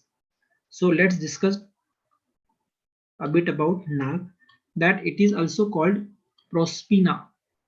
Okay, NAG को हम और क्या कहते हैं, Prospina. So NAG is also called as what? ऐसा भी क्वेश्चन आ सकता है, that NAG is also called as Prospina, ठीक है, for the land attack version. It is a third generation all-weather anti-tank guided missile. It has a single shot hit probability of 90%. इसका hit probability जो है accuracy ये 90% है. Development of NAG is a part of integrated guided missile development program of DRDO. ठीक है, DRDO का ये programme है. The missile will be produced by Bharat Dynamics Limited, while Ordnance Factory of Medak will produce Namika. चलो ये सारे factual चीजें हैं, there is nothing to explain. Okay, चलो लेट्स मूव ऑन. हाँ, close range, yes Malla, it would be close range missile, ठीक है, क्योंकि टैंक्स का जो वॉर होता है ना नॉर्मली वो फेस टू फेस वॉर होता है, ठीक है. सो ऐसे में क्लोज रेंजेस की अगर जैसे एकदम बॉर्डर एरिया पे अगर सीज फायर वायलेशंस का अगर कुछ हो रहा है इशू, तो वहां पे ऐसे मिसाइल्स का इस्तेमाल होता है, ठीक है. चलो next is satellite EOS-01. Now अब ये EOS-01 क्या है, ऐसा सवाल आ सकता है आपको. सो ISRO would launch its latest Earth observation satellite EOS in November. EOS का मतलब क्या होता है, Earth observation satellite, ठीक है. EOS का मीनिंग होता है Earth observation satellite. Is that clear? ठीक है. Now this is the first launch by Indian Space Research Organization since the COVID-19 induced lockdown. ठीक है, मतलब जब से लॉकडाउन हुआ है उसके बाद अब पहला ये लॉन्च होगा इंडिया का, ठीक है. कौन सा, सैटेलाइट EOS-01. अब अर्थ ऑब्जर्वेशन सैटेलाइट है मतलब क्या, अब उसके नाम से ही पता चल जाता है आपको कि it will observe the happenings of the earth, ठीक है. अर्थ मतलब स्पेशली इंडिया, ठीक है, अर्थ पे वो इंडिया के ऊपर वॉच रखेगा, ठीक है. It is a earth observation satellite. It is intended for applications in agriculture, forestry and disaster management. कैसे, अभी एग्रीकल्चरल लैंड, कितनी लैंड फर्टाइल है कितनी नहीं, ये आपको इंश्योर करा के दे सकता है ये अपने ऑब्जर्वेशन के थ्रू। फॉरेस्ट एरिया कितना है, फॉरेस्ट एरिया कितना डिस्ट्रॉय हो चुका है, ये सैटेलाइट थ्रू, अपने सैटेलाइट इमेजेस के थ्रू या सर्वेलेंस के थ्रू आपको बता सकता है। और डिजास्टर मैनेजमेंट, ठीक है ना, सैटेलाइट इमेजेस या सैटेलाइट लाइव स्ट्रीम के थ्रू जो है आपको पता चलेगा कि कहाँ पर अगर कोई फ्लडिंग हो चुकी है, कहीं पे अगर दूसरा कोई इशू है, लैंडस्लाइड का इशू हो रहा है, so it can easily detect and you will have a real time basis data regarding any disaster, ठीक है। तो ऐसे में डिजास्टर मैनेजमेंट में भी ये हमको हेल्प कर सकता है। सो that is what all about the EOS 01 satellite, that means earth observation satellite, and who is going to launch it? ISRO. In where?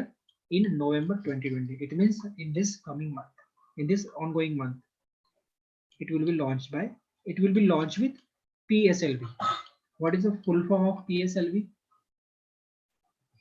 It will be launched with PSLV. It is basically a launch vehicle. Okay. Yes, very good, Jaden. PSLV means Polar Satellite Launch Vehicle. Okay. So ये जो है PSLV पर launch होगा। एक और है PSLV के अलावा, क्या बोलते हैं हम उसको? GSLV. ओके, PSLV के अलावा एक और है जिसको हम बोलते हैं GSLV। इसका फुल फॉर्म बताओ अभी। PSLV के बाद GSLV का फुल फॉर्म बताओ।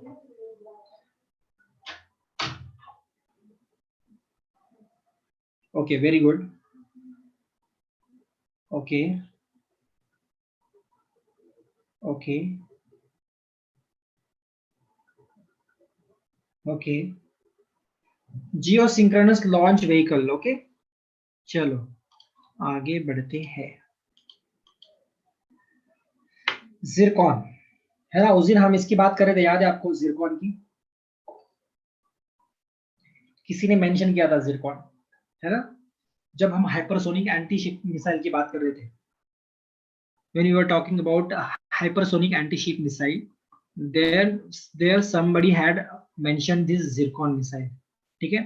So what has happened recently is, and this is a big development, that Russia has claimed that it has successfully tested a new hypersonic anti-ship cruise missile, ठीक है। And this is a big development because hypersonic means it's a huge, like its speed would be more than 5 Mach, ठीक है। if you know the difference between or different types of hypersonic different types of cruise missile, okay, then you would know that hypersonic has speed more than 5 Mach, okay, that means 5 times or more than the speed of the sound. Is that clear? And Russia has claimed that it has successfully tested a new hypersonic anti-ship cruise missile, okay. So it will be used for destroying the ships of enemy. That's what all about the zircon. Now आपको पूछा क्या जाएगा, जो Zircon anti ship hypersonic cruise missile अभी जो launch की गई है, वो कौन से कंट्री ने लॉन्च की, ठीक है। तो रशिया ने की, ये पहला आंसर होगा सिंपल। या फिर आपको ऐसा पूछा जाएगा कि Russia has successfully tested a new hypersonic anti-ship cruise missile, अब इसका नाम क्या है, ठीक है। तो उसका नाम अगर पूछा जाता है तो याद रखना इट इज जिरकॉन। अब ऐसा भी आ सकता है आपको, या ऐसा भी आ सकता है, दोनों एक ही चीज है, ठीक है। सिरकॉन या फिर जिरकॉन, समझ में आ गया सबको? चलो लेट्स मूव ऑन।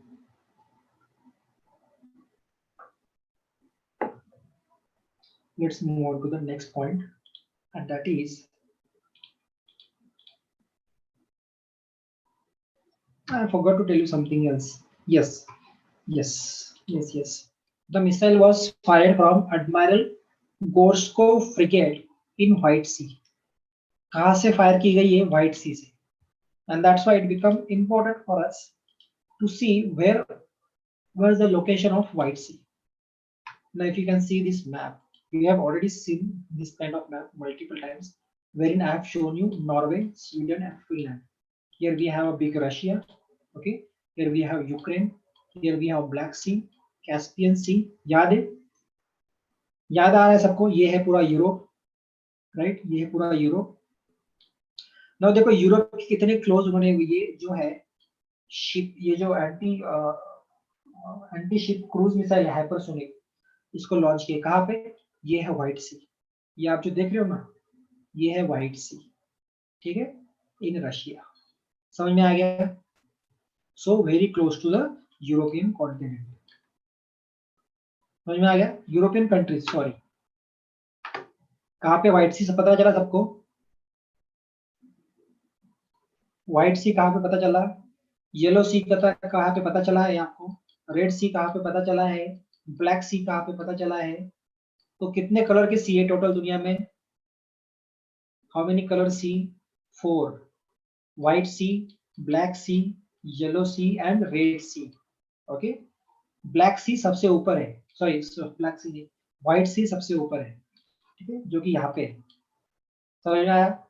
फिर उसके बाद कौन सा आएगा? उसके बाद उसके नीचे कौन सा आता है?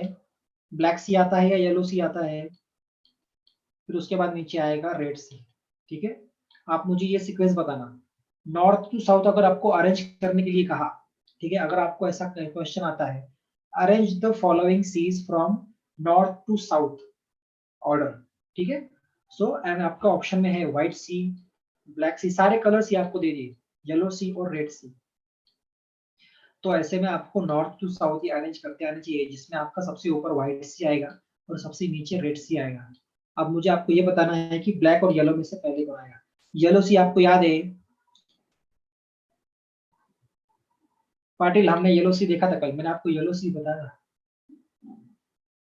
बिटवीन जापान एंड चाइना, देखा था आपने येलो सी उस साइड।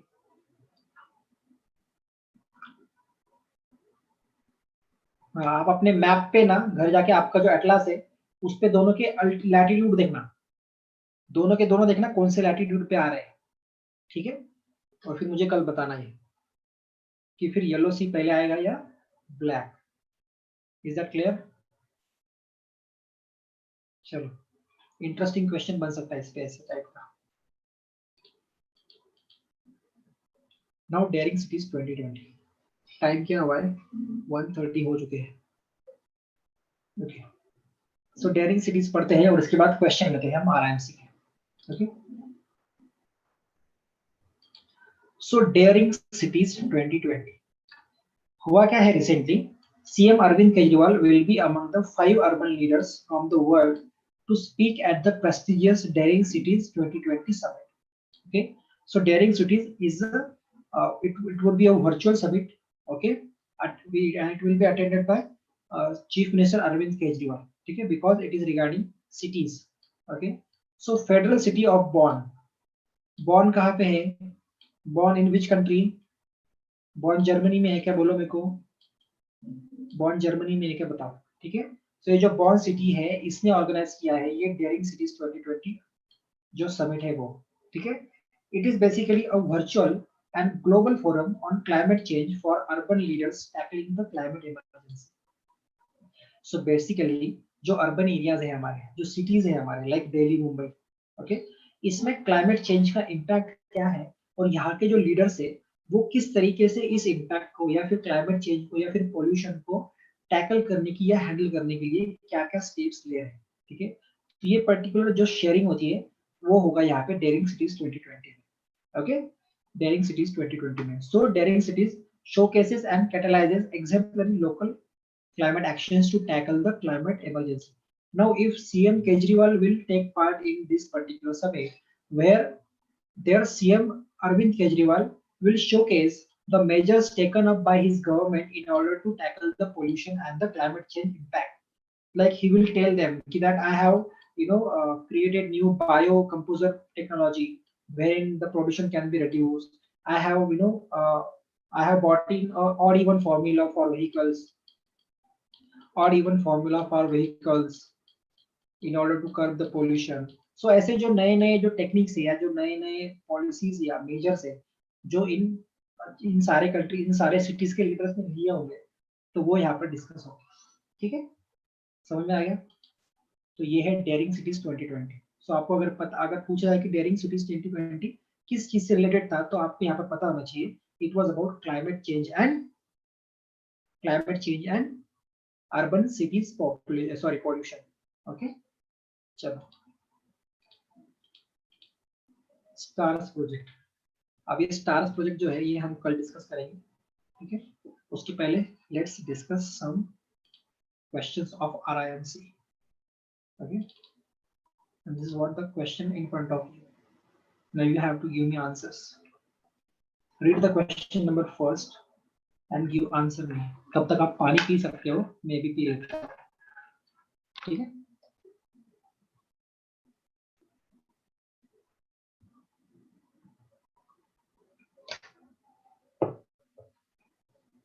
चार बजे भी एक लेक्चर देना है मुझे.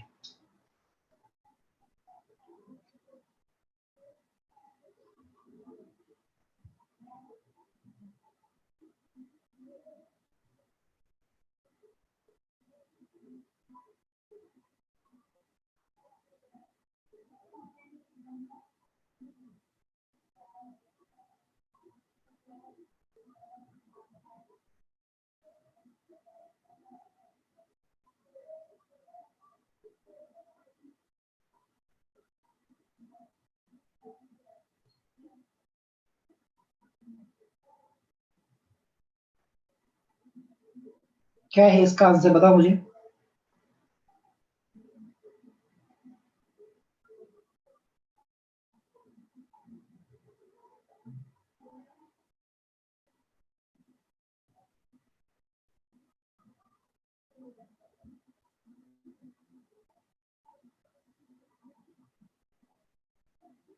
बी.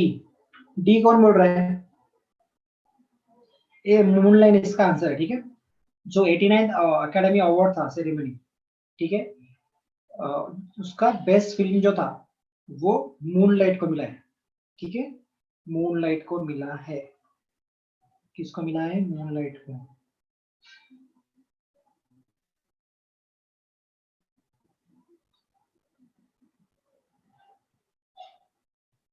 लाला लाइट जो बोल रहे हो ना आप, मेरी बात सुन लो कि in the main ceremony Moonlight won 3 awards including best picture after La La Land was mistakenly announced as a winner.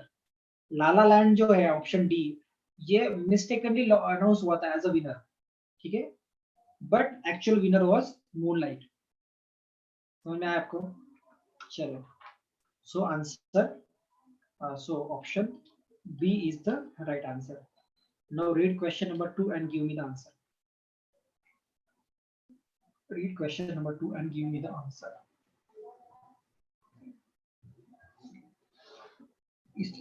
ISRO has successfully launched 104 satellite single flight from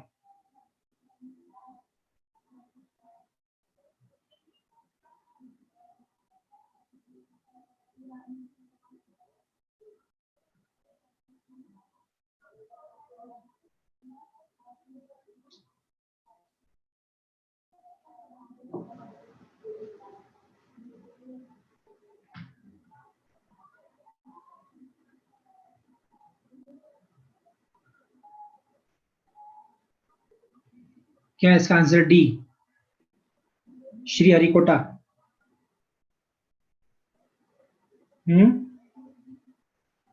are you sure?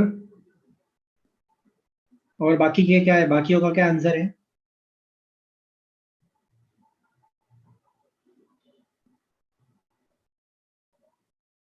Yes, Satish Dhawan space centre कहाँ पे है?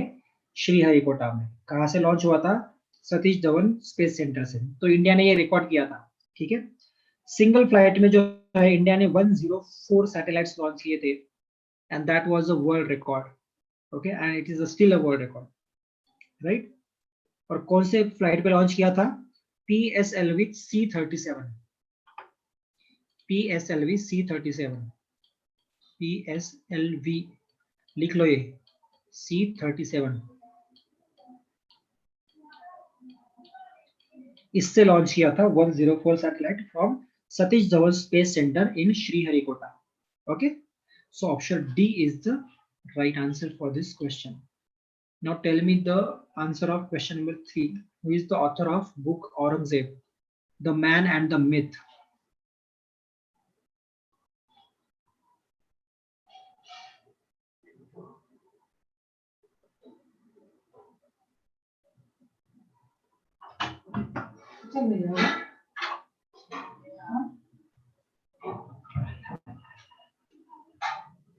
The man and the myth, किसका launch किसने किया है, कौन है author इसका?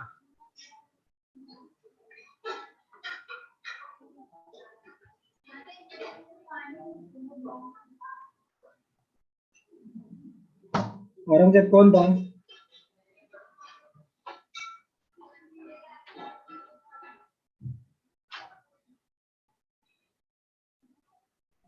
ऑप्शन ए है आंसर। ओके ओके, तो many of you are giving me answers. Option A, Audrey Truschke, Audrey Truschke, whatever it is. ठीक है।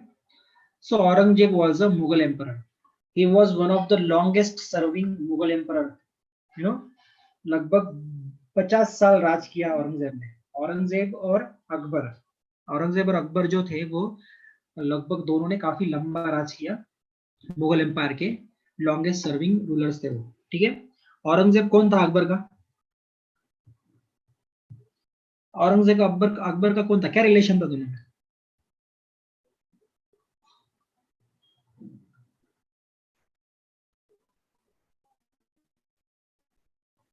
फादर था औरंगजेब, फोर फादर था, वेरी गुड। ठीक है। आप अगर मुगल सल्तनत देखोगे या मुगल एम्पायर की बात करोगे, सबसे पहले कौन आया था मुगल एम्पायर को, किसने लाया? बाबर ने। ठीक है, बाबर। उसके बाद बाबर के बाद कौन था? बाबर का लड़का हुमायूं। ठीक है, हुमायूं। हुमायूं के बाद कौन आया था रे? हुमायूं के बाद आया था अकबर, राइट। तो आप अगर क्रोनोलॉजी देखोगे तो ये इंपॉर्टेंट है, आपको क्रोनोलॉजिकली याद रखना है। अकबर के बाद कौन आया था? अकबर के बाद कौन आया था? जहांगीर आया था या शाहजहां आया था? अकबर के बाद जहांगीर आया था या शाहजहां आया था? बोलो। सलीम किसको? सलीम, चलो जहांगीर लिख देता हूँ, आपने बोला है तो। और जहांगीर के बाद कौन आया था? शाहजहां आया था, और उसके बाद आया था औरंगजेब। ठीक है। तो ये है क्रोनोलॉजी ऑफ मुगल एम्पायर, समझ में आ गया आपको? चलो, सो औरंगजेब के बारे में लिखा है। अब myths and man and the myth, देखो काफी मिथ होते हैं, हर राजा के बारे में अलग अलग टाइप की हिस्ट्री आपको पता चलती है। ठीक है। काफी हिस्ट्री में वो राजा को एज ए हीरो बताया जाता है, काफी हिस्ट्रीज में आपको वो विलन बताया जाता है। ठीक है। हर राजा के बारे में कुछ अच्छी बातें और कुछ बुरी बातें, दोनों एंगल होते ही हैं। समझ में आ गया? तो अब आपको ये बुक से औरंगजेब का mad and the myth, Aurangzeb के रिलेटेड मीथ्स क्या क्या है, वो उस पर क्लैरिटी मिलती है। ठीक है। चलो, question number 4, read it and give the answer. Which is the first digital state in India?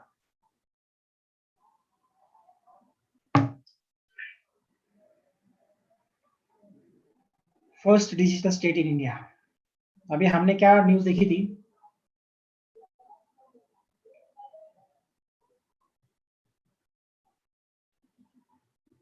देखी थी या नहीं देखी थी हमने?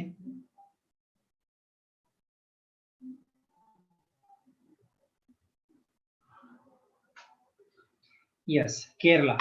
ठीक है। So digital public school digital बन गए, डिजिटल बनाने की कोशिश केरला ने अच्छी तरह से की है। ओके, सो इसका आंसर भी केरला ही।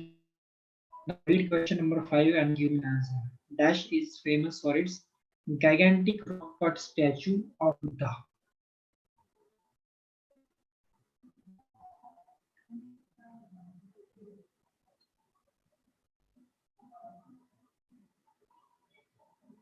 बताओ।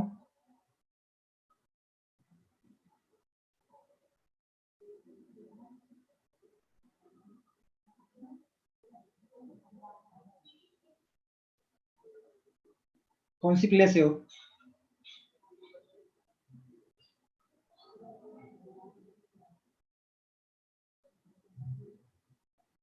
और वो कहाँ पे है?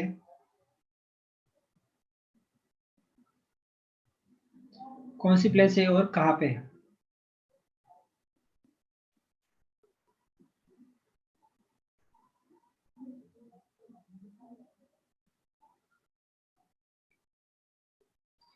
क्या आंसर है आपका?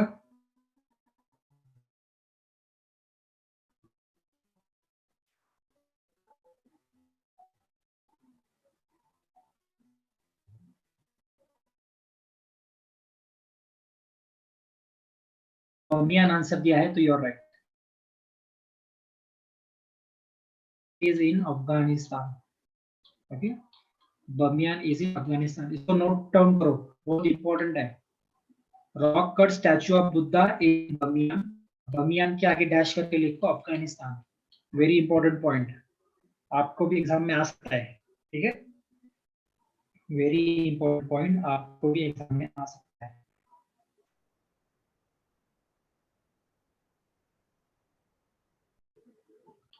और लिख लिया है तो क्वेश्चन नंबर 6 पढ़कर आंसर देना है।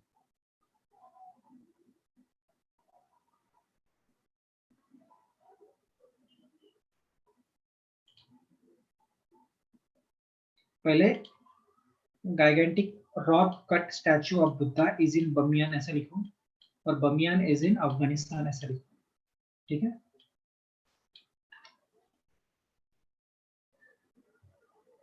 चलो आगे बढ़ो।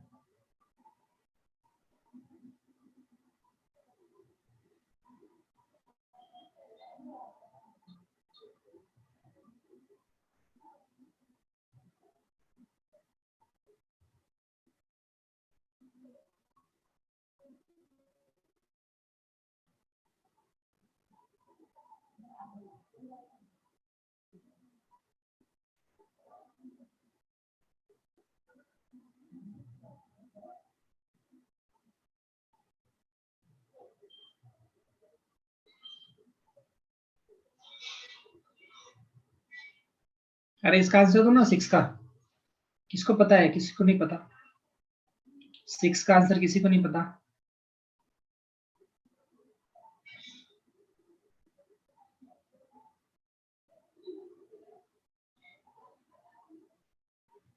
ओके,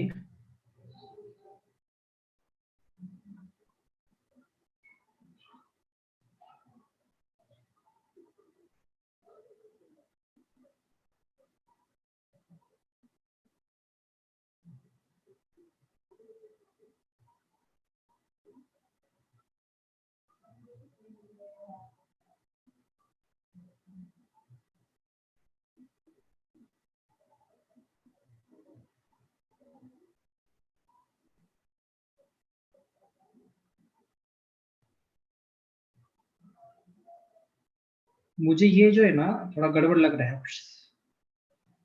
डैरोस नाम का कोई सिटी नहीं है, मतलब डेवोस लिखना होगा इनको शायद, जो कि स्विट्जरलैंड में भी है और फिलीपीन में भी है। डेवोस लिखना होगा शायद इनको, but I don't know, so let's skip it, I don't know. But Cannes जो है वो फ्रांस में है, दैट्स फॉर श्योर, ठीक है। रोनाल्ड गैरोस भी फ्रांस में ही है, not not Netherlands.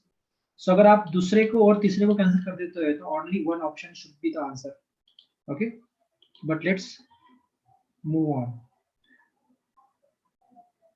Question number 7, the largest bay in the world is, largest bay in the world कहाँ पे है? सबसे largest bay in the world, किसी को ट्राई करना है? हम्म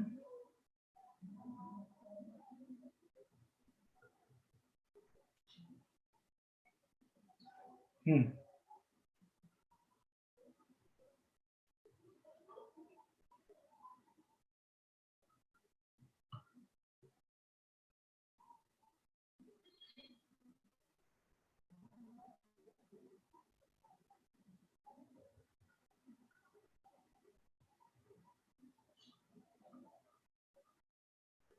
बे ऑफ बंगाल है, बीओबी। हम्म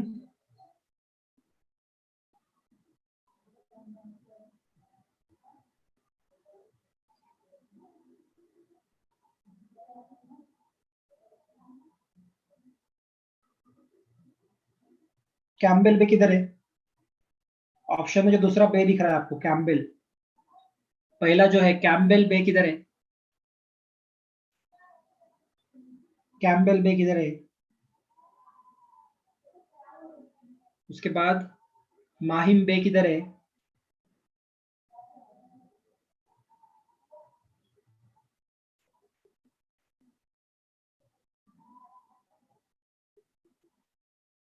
उसके बाद पीकॉक बे किधर है?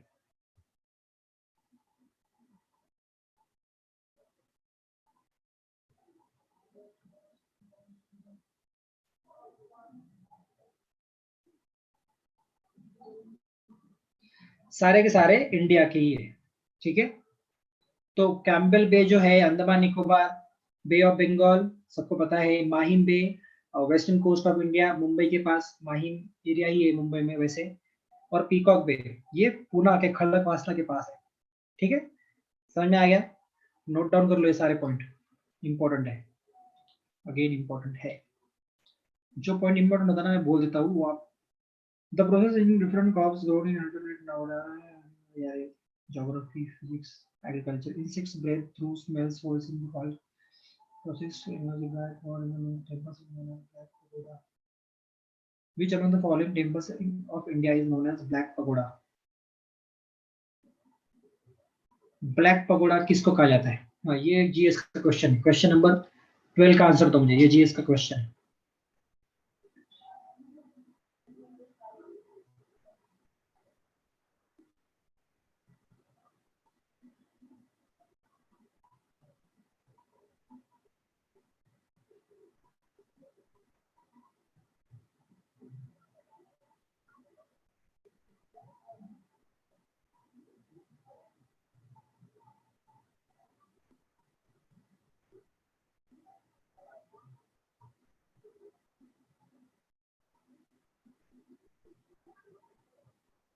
A, sun temple, very good, ठीक है।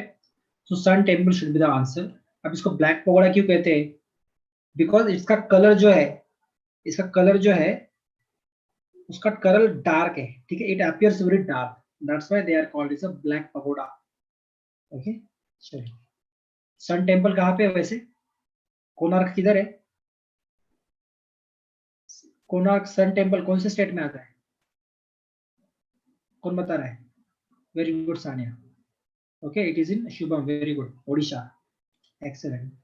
Now read electric bulb again, ये सब।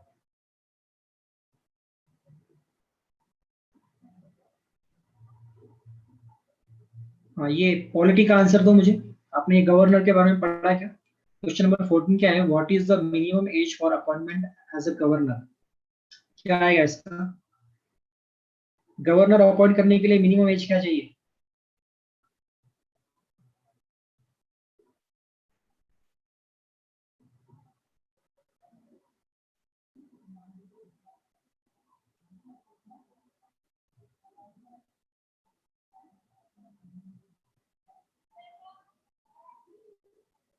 कौन बता रहा है ये? अच्छा, ए सी। अच्छा, ए और सी में कंफ्यूजन है आपको? हम्म,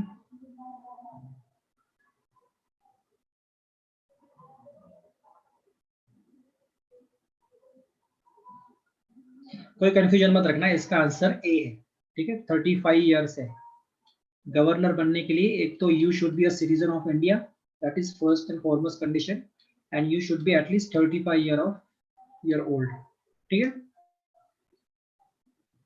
तो ये दो इंपॉर्टेंट कंडीशन है गवर्नर बनने के लिए, इससे ज्यादा कोई बड़ी कंडीशन नहीं है। Then the insert gas in substitute of nitrogen, ये सब साइंस क्वेश्चन। जीएस के क्वेश्चन किधर है? जीएस के क्वेश्चन किधर है?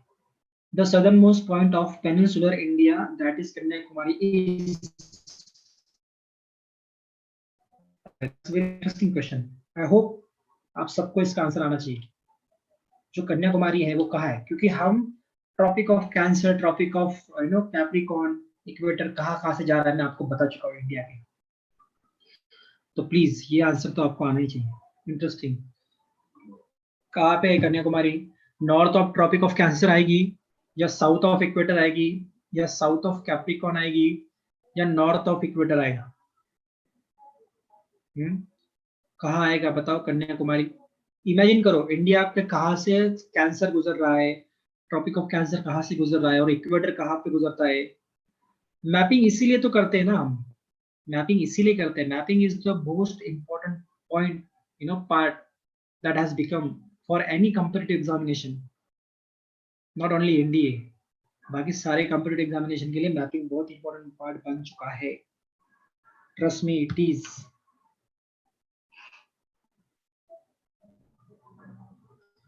Okay, so very good Lankesh, very good Tanmay. Shrivardhan, verify your answer. Shrivardan, think again. Shubham, very good. Shrivardan, think again. Yeah, I was expecting all the answers to be correct only, but it's okay. Only one answer is not satisfactory, but rest of the answers are correct. Okay, as you have given me the answer D, north of the equator, right? North of the equator आएगा कन्याकुमारी। अगर मेरे पास map है बताने के लिए तो let us,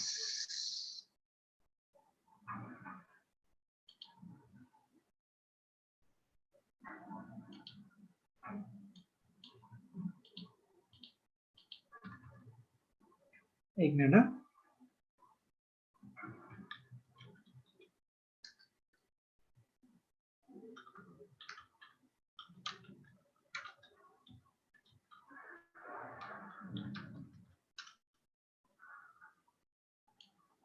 tropics and equator on map if I show you, then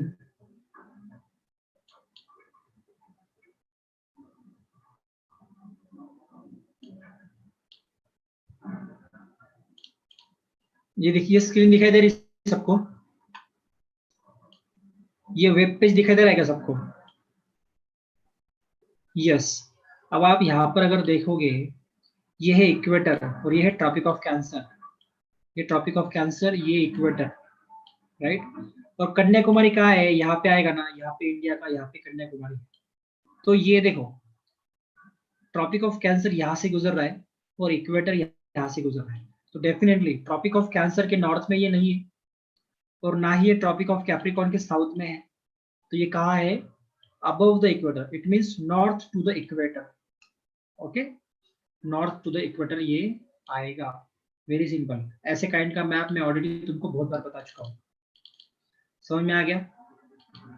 सो ये था D option, north of the equator. चलो क्वेश्चन नंबर 18, क्वेश्चन नंबर 18 का आंसर दो। क्या है ये? विच of the following is the largest irrigation canal in India?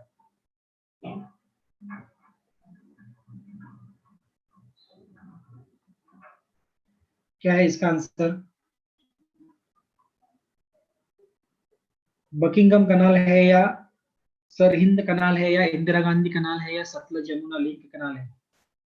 Sutlej Yamuna link कनाल को तो काफी इश्यूज चल रहे हैं, बहुत कंट्रोवर्सी में होता है हमेशा, ठीक है, सालों से चल रहा है मगर अभी तक पूरा नहीं हुआ है। पंजाब और हरियाणा के बीच का वो इशू है, तो वो तो आंसर में नहीं होना चाहिए क्योंकि वो अभी तक बना ही नहीं प्रॉपर। सी ऑप्शन है इसका, वेरी गुड। सो इंदिरा गांधी कनाल जो है ये लार्जेस्ट इरिगेशन कनाल है इंडिया का। कहाँ पे, किस स्टेट में है? किस स्टेट में है इंदिरा गांधी कनाल?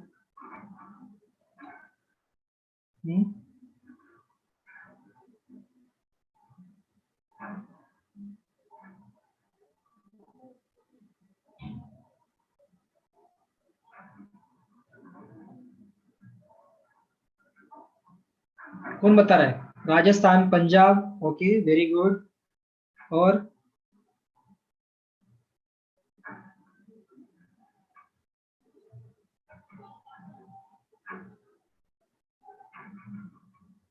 यस, दोनों स्टेट में है। ओके, राजस्थान और पंजाब में से गुजरता है, काफी लंबा कनाल है ये, ठीक है, इसीलिए इसको पहले राजस्थान कनाल भी कहा जाता था, मगर अब ये इंदिरा गांधी कनाल है। Okay, that's all about the question. Ryder cup is associated with which sport?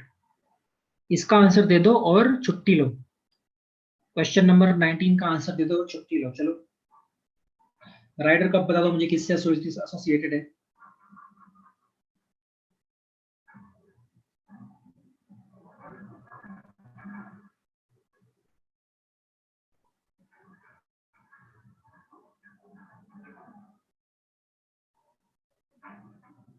Yes, D. It is related to golf competition. Okay, so with this, let's stop here. Okay, and most probably I'll see you in the evening. I hope you all are attending that lecture 4 to 5 वाला. 4 to 5 में सब होते हैं क्या? सब students होते हैं? Okay okay okay fine. So 4 to 5 में आना. बहुत ही इंटरेस्टिंग टॉपिक पढ़ने वाले हैं हम 4 to 5 में. ठीक है? And that is very knowledgeable thing, and you will really benefit from it. Okay, you will get to know very interesting facts, and it will also enhance your knowledge. Okay, of all the batches.